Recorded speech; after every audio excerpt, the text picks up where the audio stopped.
Hey everybody, Jeremiah Jocelyn here with Josco Bay Homes. In our last video we talked about how to properly stain raw wood, and we stained a couple newel posts. Well, today we're going to be varnishing those newel posts. Now remember, whenever you stain a raw wood, it's important that you seal it or varnish it before use. If you do not, then that stain will still be receptive to other oils and other grime and dirt and things of that nature, and you could ruin a beautiful stain. So you want to make sure that you seal and varnish anything that you stain. Now, something that I forgot to point out in our last video, when you stain or you varnish, you want to make sure that you have an even climate, and that is, you want to make sure that you don't have it in part shade, part sun, because it will get an uneven dry and you don't want that. Also, it's important if it's really warm outside, you don't want to do it in the straight out sun because your stain or your varnish will dry too quickly.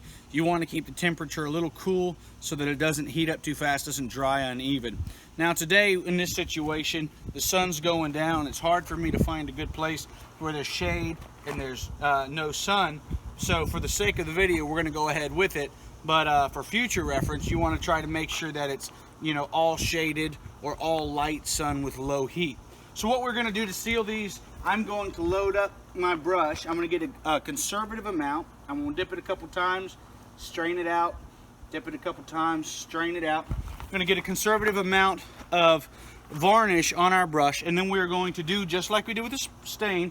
We're going to start on a flat spot and we're going to spread it till we're almost empty with our brush.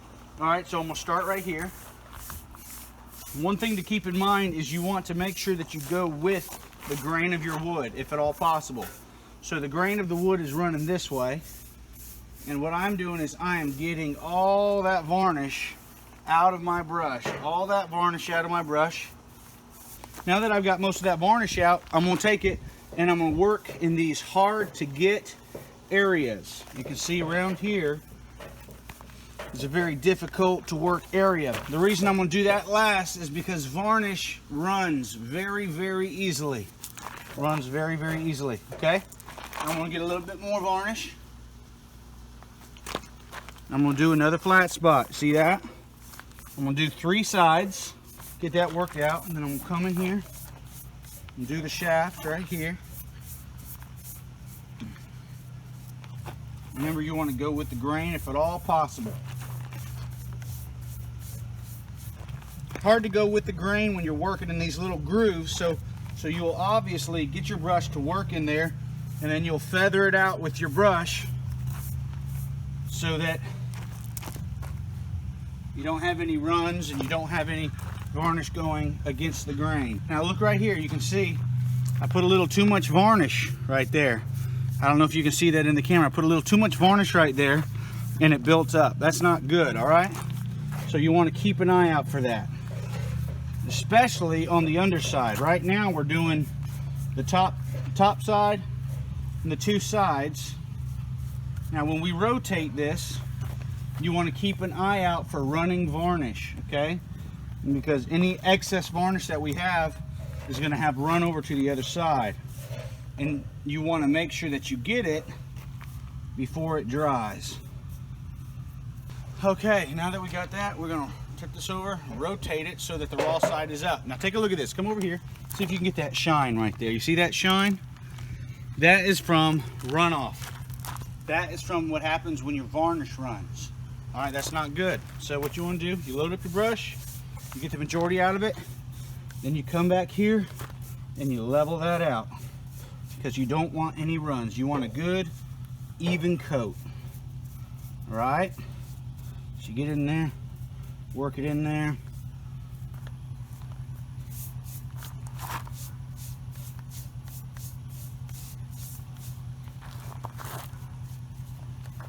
Work it in there. Make sure you leave no side undone. Keep that spread out. Make sure you feather everything the way you're supposed to. Go back if you see anything like there's a brush hair. You want to make sure that brush hair comes out. And then you want to make sure you put that grain back in that varnish.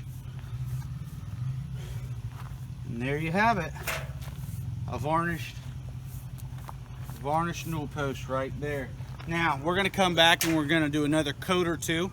What you do is you keep doing it until you have the desired sheen that you want. If you want it high gloss, put on another coat or two. And then when we put on that final coat, I'm going to come back with a 1500 grit sandpaper, about 1500 or more. I'm going to dip it in water, all right? And then once you do that, you're going to dip it in water, and you're going to come back and you're going to sand all the surface area of your newel post. Don't worry about scratching it and scuffing it. You're not going to. Just keep a wet edge on that sandpaper, and what you're going to do is you're going to turn this coarse varnish into something that feels like glass. All right, if you got any questions, any comments, make sure you inbox me. Love to see your project, love to hear what you got going on, so make sure you reach back out. Jeremiah Jocelyn, Josco Bay Homes, thanks for tuning in.